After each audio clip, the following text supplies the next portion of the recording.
Alrighty, I'll start with introducing myself. So I'm Connor and I'll be the leader for today. I'm Heather. I'm going to be the recorder. I am Lorna and I am the timekeeper. I'm Camilla and I'll be participating. Okie dokie. Heather, let me see if I don't think I can share yet. So do you want to enable me? Oh, sure. Sorry about that.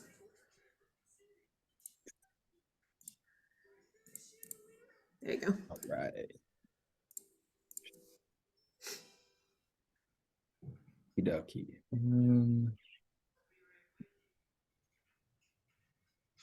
So we'll start with the case study. And so this one's pretty long, so sit tight. This is on your personal practice. I want to share a brief excerpt from an email conversation I had with one of my students. My client is a circular talker. Also, he doesn't have anyone close to talk to. He and I message each other, but often don't have deep conversations. I tried my best to bring him back to the coaching session, but I felt he just needed to get some things out to move forward. So our conversation lasted over 2 hours. Don't worry, I won't submit this for you to listen to, LOL. One of the things we have been talking about is him going to the doctor. This was on his wellness profile as something he hasn't done since he was hospitalized in March/April, where he almost died. So a lot of our conversation was about his feelings toward the healthcare system in Las Vegas and the lack of support he feels. He also thought it would take too long to get to see a specialist, 3 months, and that the specialists aren't outstanding. He also doesn't have anyone to go to the doctor with, so he feels alone. I asked him what happens if he doesn't go and something happens and other things to try to develop discrepancy. So just now he messaged me stating that he woke up thinking about his feelings in our conversation and he has taken the day off to go to the doctor, and what he needed to do has finally clicked and he has taken bravery as choice. I thought it was powerful that he had come to that realization. I feel that this process has helped him, and even though my timing may not be what it needs to be, the result is there. I'm happy with that. Expressing fears and real worries about their condition, doctors, hospitalizations, the whole healthcare bit can be tricky. While we coaches all can't find but hold certain expectations and timetables in mind as advocates, just letting this process unfold for him, supporting his autonomy through active listening and tender but powerful questions. Wow. A beautiful unfolding occurred. The coaching partner got to discover his strength of bravery/courage in this process. This passage contains several coaching strategies related to discovering challenges, highlighting barriers, identifying strengths, and active listening, among others. A beautiful example of coaching at its best. I am almost sure that you have encountered or will encounter coaching partners in similar situations. Thoughts? So here I think what it's kind of trying to ask us is, in the coaching sessions we've had so far, where have we maybe felt that we weren't helping as much as we could have, or that they were maybe in a circular pattern? Do you guys have any thoughts?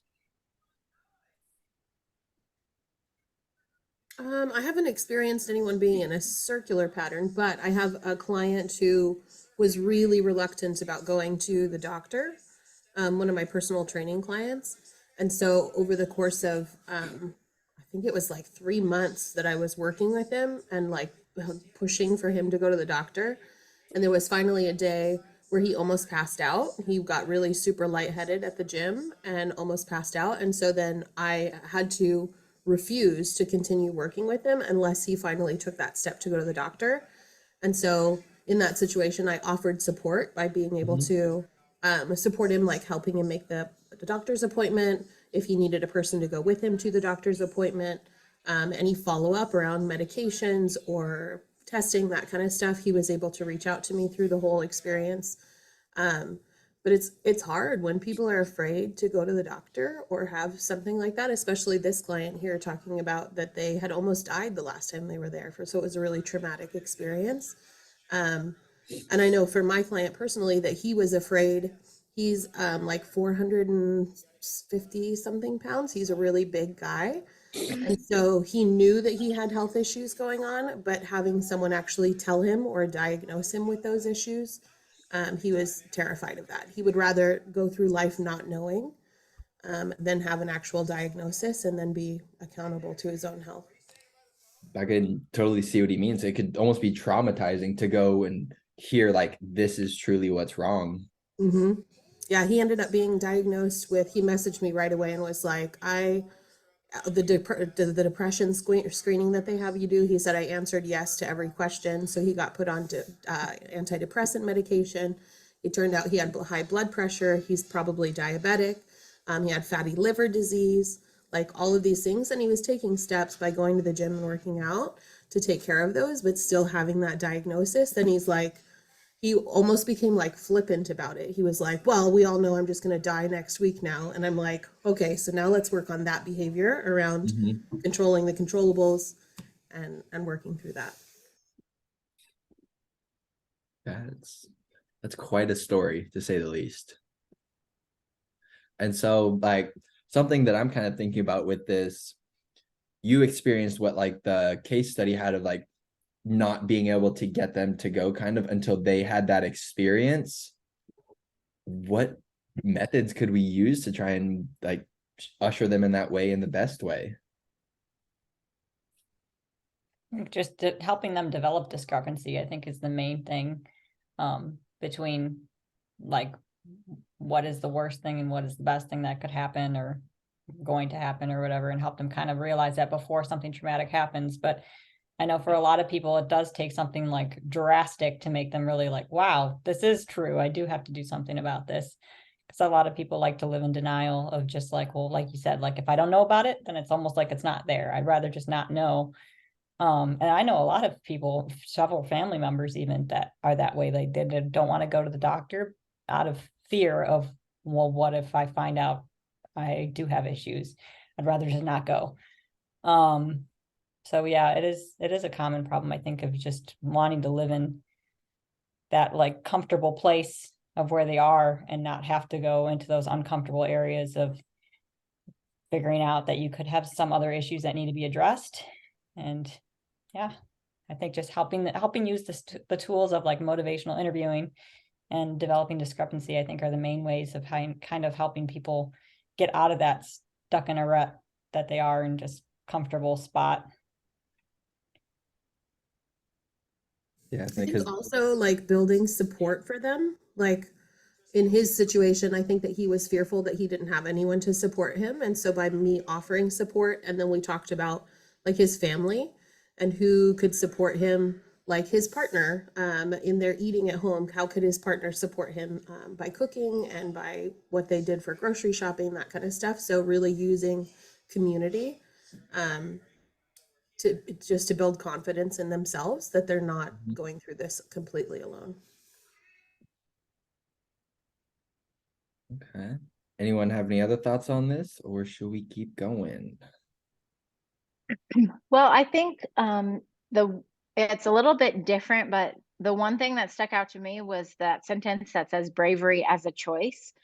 Because I haven't really had experience with like the not the reticence to go to the doctor or anything like that. I haven't really seen that. But that bravery as a choice really stood out to me because I've shared with you about the gentleman that I'm coaching that he wasn't happy with his strengths. And he made the comment to me that well, I was kind of hoping like for bravery or courage, is what he told me. And so in the following session, I kind of explored with him, okay, well, if you were hoping for bravery, then what have you done in your life that exhibits that strength of bravery that you're hoping for, And he is actually a recovering alcoholic. And he's like, that really, I guess, took a lot of bravery on my part to make that choice, to separate myself from, I'm not going to be that person anymore and make those choices anymore. And he's like, so I feel really brave in that way. And he was able to really like exemplify that bravery as a choice because he said, that's like one of the hardest things I can think of ever having to do physically. So these goals that I'm making for myself now seem very small in comparison. If I was brave to do that, I can be brave to do this. So that bravery as a choice really stood out to me because it is true. Like we decide a lot of times, am I going to put that same amount of bravery into this that I put into that, you know? So those are just my thoughts on it. And so do you feel like before you explored those past areas where he might have shown bravery, he wasn't picking bravery as a choice, and then exploring the getting away from alcohol was a good choice, and that kind of sparked some new thinking? Right. Like I think when I was able to say, you know, what have you done in your life, you know, in the past that exhibited bravery? And he's the one that brought up, oh yeah, you know, my alcoholism took a lot of bravery and courage on my Mm-hmm. part to overcome. And I think that's when he just realized, yeah, how is this any different? You know?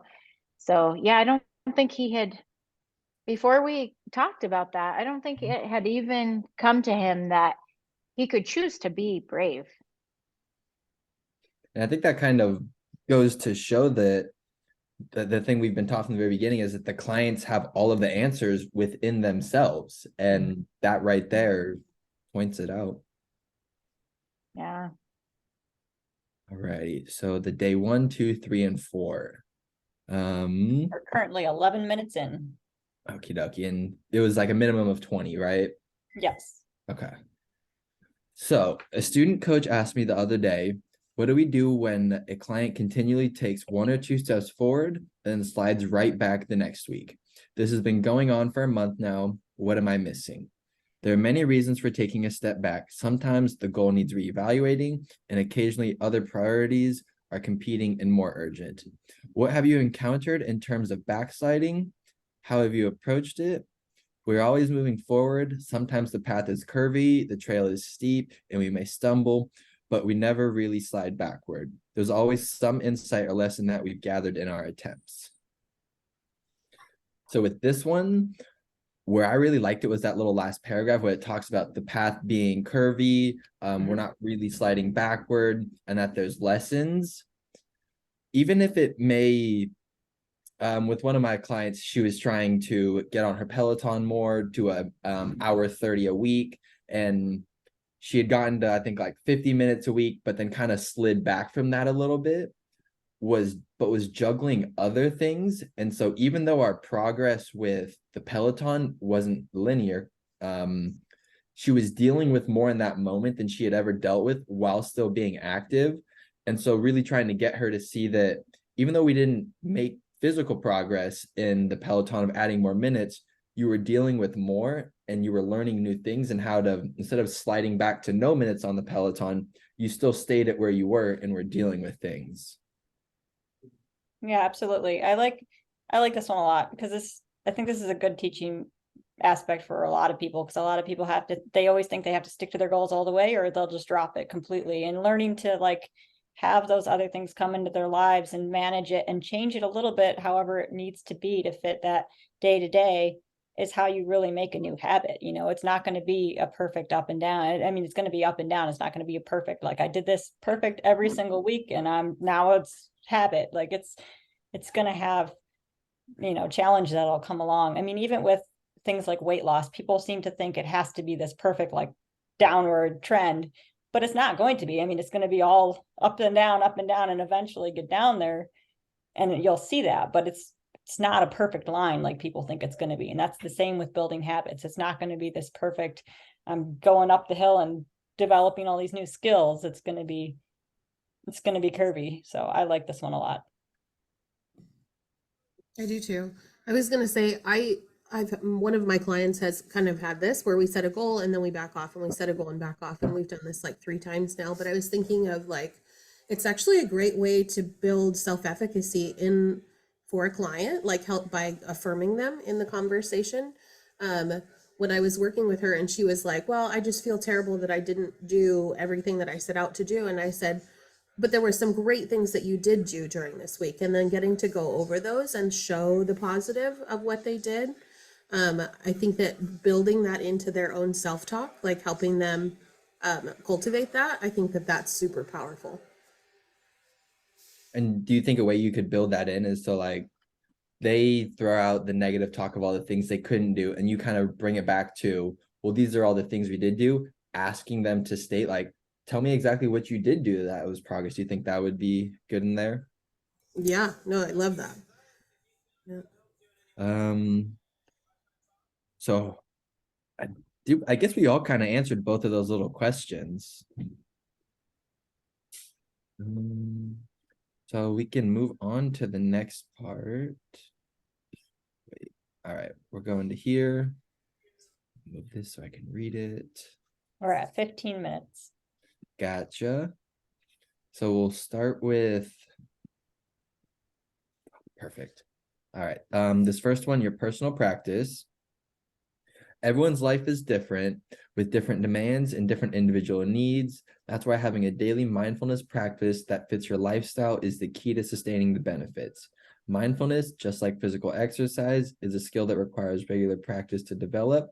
And to achieve your purpose for practicing mindfulness, it's important to make it a priority by finding a few minutes each day to focus on your overall well-being.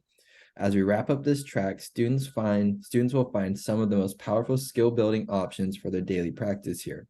Micro lessons that will help them personalize their practice, further reflect on their personal journey, and share their experiences with others. What are the benefits? Actually, we'll just go through these one at a time instead of reading them all. So, what are the benefits to journaling that you've experienced? Honestly, I don't really have benefits to journaling. I'm not a big person on it. Like, journaling for me comes down to it seems annoying and like pointless. I'm not really sure why, because I don't really plan on ever going to look back at it. The only things that I write down that I look back at are the things on my whiteboard, and those will be like inspirational quotes, like thoughts that I've had and whatnot. So if that's considered journaling, then I guess so, but never like, all right, I did this today and stuff like that. Oh, yeah, I was gonna say I don't do the like, this is how my day went. Like my kids will have no idea in the future what I did on the day to day.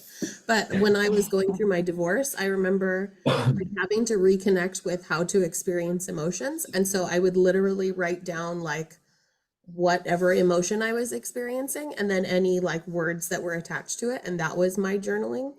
And I did it for a while. It's not something that I practice anymore, but I know that like when I get super stressed or like when I'm going through a big experience like that, that's what I fall to is journaling.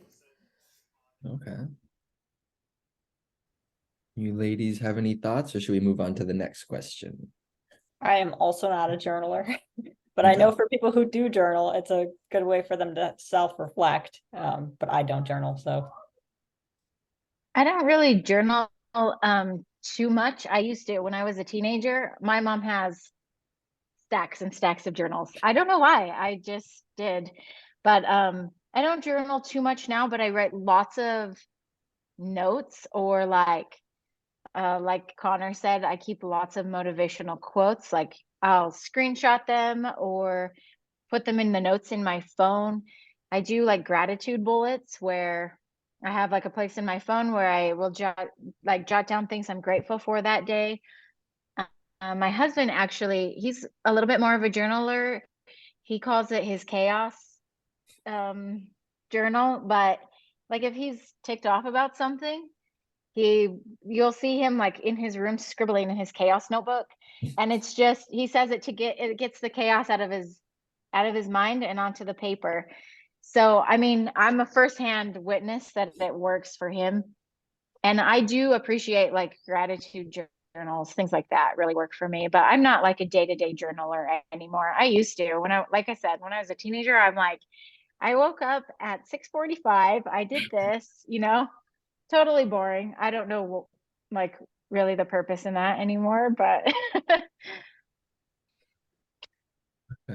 And so I could definitely see there's journaling, there's more than one way to do it, because someone might even say the sticky notes with those could be considered yeah. journaling. Yeah. Okay, so next question, is it possible to control the outcome in response to your day? Oof. I think so. I mean, if So I you're, sorry, go ahead. no, go ahead. If you're going into the day, like the Levelhead activity talked about, like if you're going to the day already being like, this is going to be a really sucky day. I have a million things to do. I'm totally stressed out. I'm so tired. Like chances are you're probably going to have a sucky day. But if you're going into the day thinking like, okay, I'm super tired and it's stressful, but I need to like recenter myself and then make the best of what I can of the day, then it's probably going to be a better day. So I do think for sure if you're going into it with a terrible mindset, you're probably going to have a terrible day. And this is where like philosophy just gets to me so much. I've had some pretty spirited conversations with my philosophy professors just because I get very picky about the words, and control to me, that's a big red flag there. I would rather it be like influence. But then the whole response to your day, I do think that control completely goes with that. Like you have every reason to be happy after things happen or sad. And it's just that one, I No, wouldn't say. I'm glad that you said that, Connor, because that's why I like jump in right when you finished. Sorry, Lorna, I didn't mean to cut you off, but that control the outcome really irritates me.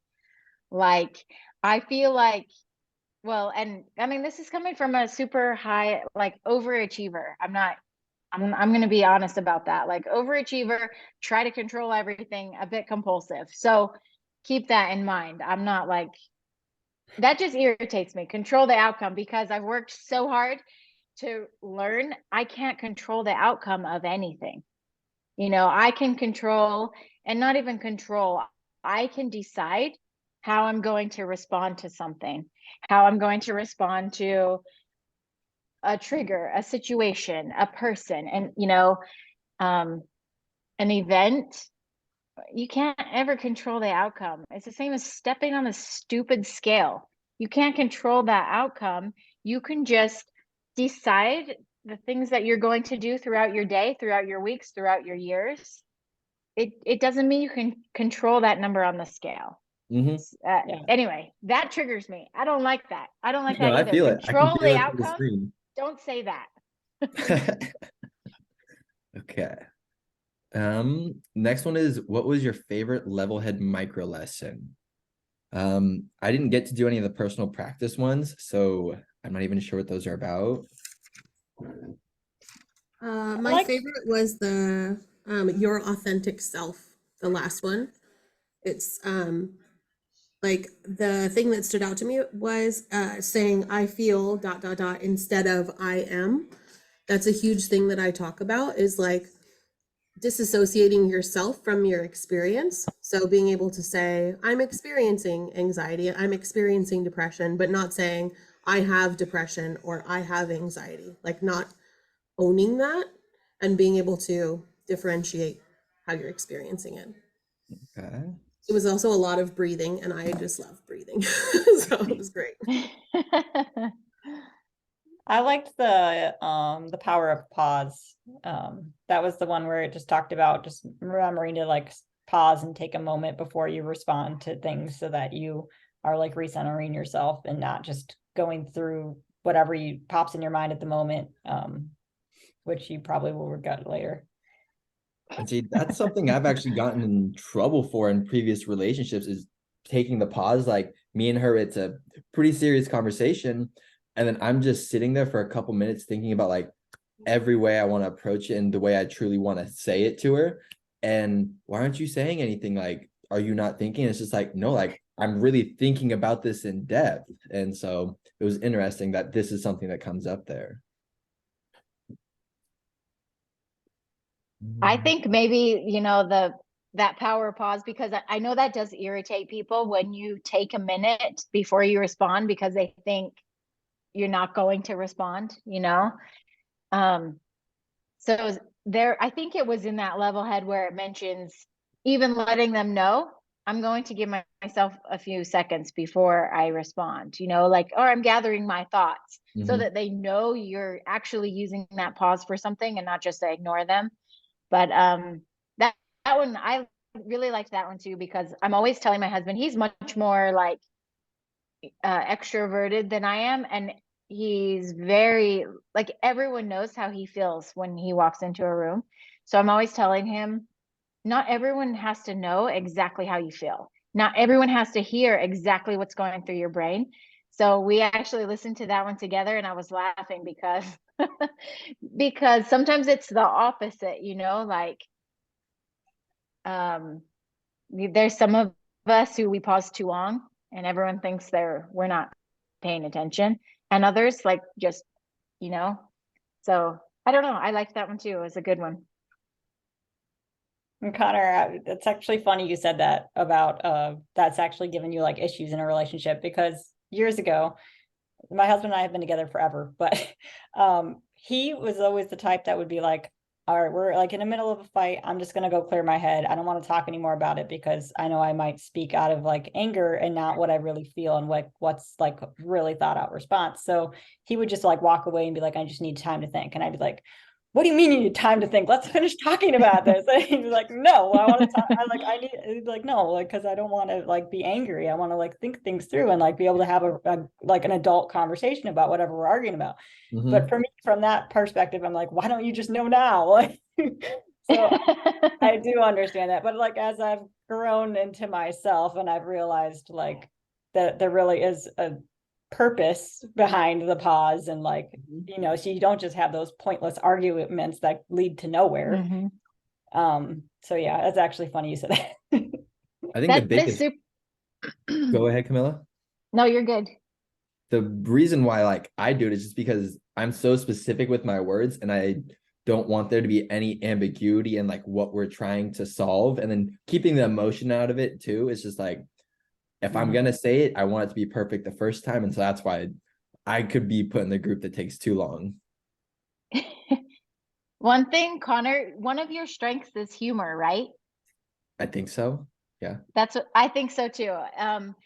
But I was thinking, I think one of the cool things about this pause also, and it's what my husband and I do a lot, he actually, because one of his strengths is humor. So he's created this thing where when he needs a minute to, before he just spews out what he's thinking, he says to me, pause. And he actually says it out loud. And it's super funny. At first, it's super annoying, but you realize, okay, that's his way of like lightening the conversation. And that's my cue for, okay, we need to bring some humor into this. And he needs to think before he says. But so he literally will do that like a TV. He will say, pause. It's very like How I Met Your Mother. Have you seen that? What is it, Lily and I can't remember his name, but they do that in the middle of an argument and then they like have sex or do something else, like literally anything else, and then come back to it later. Yep, I do remember that. It actually, Connor, it actually works. So like, explain that to your next girlfriend. You know, I really want to say the right thing. So pause, but you can laugh about it as long as it's like something the two of you have decided is okay. So she's not like, are you kidding me? Pause. Yeah. And it is actually kind of funny. It makes it funny. I might say time out. Just because I Oh, love see, sports there's so a good much. one. Time out. We're at 28 minutes. 28. Alrighty. Oh boy, we're taking That was a long one. Sorry. Okay. Can you lose the level head skills you've developed without continued practice? Why or why not? Yeah, because you have to practice. Yep. To build new habits, you got to practice them. Otherwise, you just forget about them. They're just gone. I think they explained this in one of like the anatomy classes, just about like physical exercise and its benefit on your body. And if you don't use it, you lose it. And so that's how it was relating to like joint mobility and just like muscles and stuff. And so could just as well apply to this because it's working your brain. Yeah. What changes have you noticed because of Levelhead? And if no changes, why is that?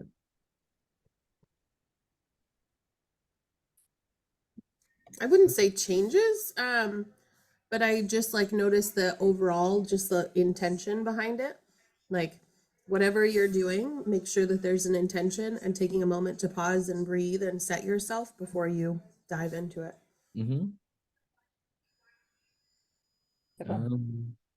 Do schools pay enough attention to strengthening mental health? How does it compare to physical education? I don't think they do at the moment. I was homeschooled and then I went to a private school, so I don't have a whole lot to say on this, but I don't think so. Because I mean, for PE, that's like through my elementary school, you get every semester you go through the test, like how many push-ups, sit-ups, your mile time, your pacer test. And that's just so ingrained in us that everyone's waiting for the day. Because depending on how well you do, you get an award for it if the school's in Northern California. However, though, that's what everyone's waiting for and so excited about. Never once was like mental health in elementary school really even looked at. So as part of my new job, we're actually there's this thing called mental health first aid. I don't know if you've heard of it, but it's a training program where people can like give that mental health first aid right when they hear someone say something or express something. Where before, it's kind of like, ooh, that person needs help. But Mm-hmm. you don't say anything, you don't intervene, you don't, and teachers probably come into it a lot with their students. And so as part of my new job, we're doing a mental health first aid training and then going to train the teachers in our community.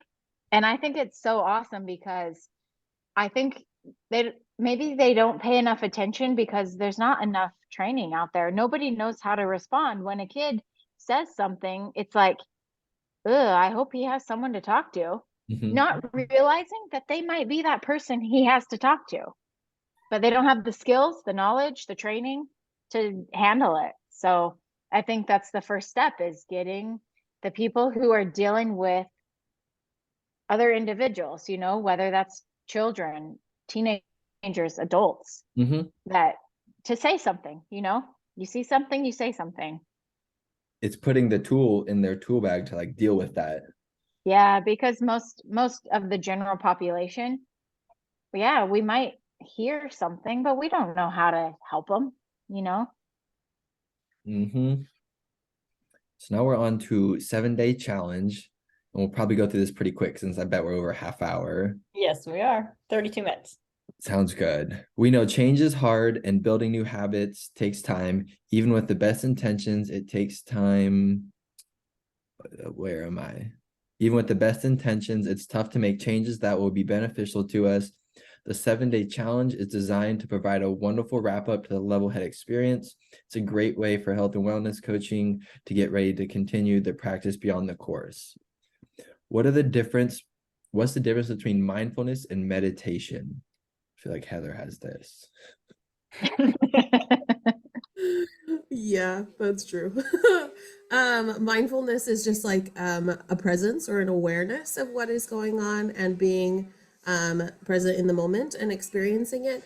Meditation is like a focused and dedicated practice that you put more time and energy into, and that you um, set aside time and space for. Whereas mindfulness can be done and practiced anywhere. Yeah, it's pretty solid Perfect answer. definition. And so, why do you think stretching can be considered a form of mindfulness? I mean, like you noted, it's being present in the current moment. And so, like, stretching consciously, you can feel that actual muscle and focus on it. So that's why I think it could be mindful, because you're creating that awareness of your body and how it's, what do they use? Your body and how it's, I don't want to say proportional, but just like how you know where everything's at, your arms, your legs. Proprioception or whatever the word is. Yeah, I think. you know if something's flexed or if it's just stretching. Yeah, definitely. Um, Well, and I think that too often that people separate the mind and body and that connection that they have. And so thinking about when you're stretching, you're not just stretching your physical body, you're stretching your brain and creating new connections as you're doing it. So, you can even take it to a whole nother level and say that like bench press is considered a form of mindfulness, because it halfway through the bench press, you're really stretching out your chest. And so if we're gonna say stretching is mindfulness, then that's exercise is part of it. mhm. That's a leap though. No, I don't think so at all. I'm a big one for like weightlifting is extremely mindful. And I think that's why it's so good for people, because when else do you literally just spend, you know, 2 minutes at a time thinking about your bicep. Mhm. That's a All good the one. time. Right? I'm just sitting here like, oh my goodness. Aside from bodybuilders that just like look at themselves in the mirror every time, not very much. Are we thinking about our body? Yeah. Yeah, mind I muscle think connection though, that's definitely mindfulness. When you're actually physically focusing on the area that you're working, like yeah, you're definitely focused, like laser focused on what you're doing.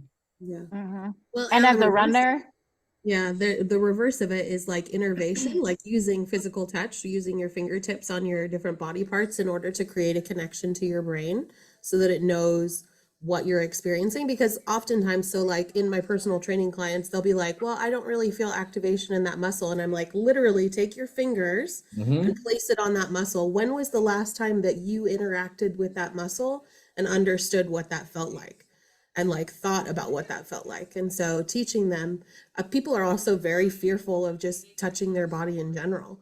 And so being able to create that mindfulness for them of like, this is what you're experiencing. And if you're not experiencing that, how can we get you to there? What steps can we take? That really reminds me of like a low to high cable fly. So you're really Mhm. trying to get that upper chest, and like you see so many people as they're coming down and then feeling it up like that, like Yeah. touching their upper chest. Yep. No. Um, Well, okay. Do you feel that completing micro lessons for just a couple of minutes a day can make a difference? Why or why not? I think so. Because if most people aren't doing it any minutes a day, you add in 1 or 2 minutes, it might make the smallest change ever, but a small change is still a change. Yeah, and some of those micro lessons, they really like bring a new awareness to things that you might have never thought of ever. And then just that couple of minutes of listening to those micro lessons, you might be like, oh my gosh, that's like new information that I would have never Mhm. thought of. And it can change the way you look at everything. Totally. Hmm. And so then still on the lessons, how are you going to remember to practice after this course? You I'm for got sure going to keep the app downloaded on my phone. I'm not going to delete it. I And I also think, do it like first thing in the morning. So I have a mala, which is a set of 108 beads, and you oh say an boy. affirmation as you're counting through these beads every day. And so it's something a lot of like CEOs and people who are highly successful talk about their mindfulness and their meditation practices and how much that helps them. And so it's something that I've incorporated in my day, and that I'm going to continue to do for sure. And so I'm gonna definitely try to remember it on my own. I'm probably not gonna leave sticky notes or set any alarms to remember it. I think a big key thing is being wanting to spread it to other people. The Levelhead app, I've showed my parents it and they really like it. And so when trying to show it to as many people as possible, it'll probably re-jog in my memory, like, have you been using it or have you not been using it? And then get me to maybe get back into it. and they are a great icebreaker for coaching sessions. There have been times that I've used them for that. So I think that'll be a good way to remember as we're looking for icebreakers or a way to get them to explore new ideas or explore a vision. Mhm. Um, Using Levelhead will help with that too. Have you played them? Like actually played for your I coaching have, session? yeah. Uh-huh. And so I've thought of it, it'd take an immense amount of effort, but going through every single one of them and then putting them into kind of categories, because the title can be a little misleading for some of them and you really have to listen to it and see the direction they take it. And so just categorizing them, so if someone starts kind of talking about something and going off in a certain direction, I could go find one that is probably a little more specific to them, but it would take so Oh, much that's effort. cool. So we're on the wrap up. So we're going to reflect on 3 things that we learned.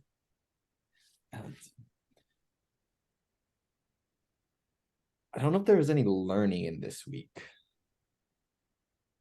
No, I did feel like it was just kind of exploration on however everyone else is coaching had what they've experienced, but I don't feel like there was any like really big learning experience. Mm-hmm. And so how did each one feel as a result of the case study? I mean, I feel like we're more confident at the end of it, talking through like more scenarios and things. That's what I definitely feel like hearing your guys' experience of people maybe needing help to go to the doctor and whatnot, or like how you get them to realize they've been confident and brave before. And so we got to list 2 activities we're gonna use. Well, does Levelhead count? Yeah, Levelhead, that should be one, huh? Um, and then I think I do plan on using the bravery thing with other people though. I think like um and maybe not even with bravery specifically, but just like that whole case study of thinking what it also like what other context they see that in their life, you know? Mhm.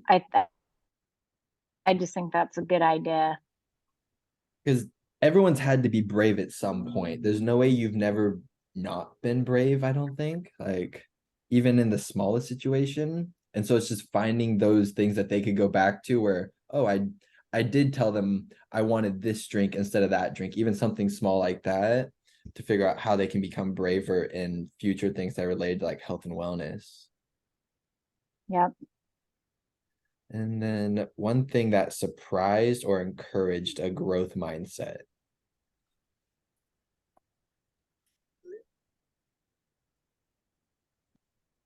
Mm,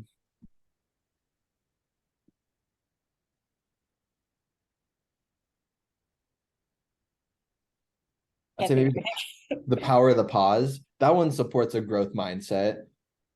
Yeah, that one's good. Instead of just like firing back and causing more havoc, pausing, and then instead of destroying a relationship with words that are fueled by anger or like being upset, taking that minute and allowing words that are more positive and constructive to the relationship. Yeah. Also helping people realize that, you know, to have success in their goals or whatever, it doesn't have to be perfect, like realizing that they can have some setbacks and just, change it to their current season of life, how whatever that looks like. But as long as they're still moving forward, even if it's not as fast as they want it to be, that's still a growth mindset.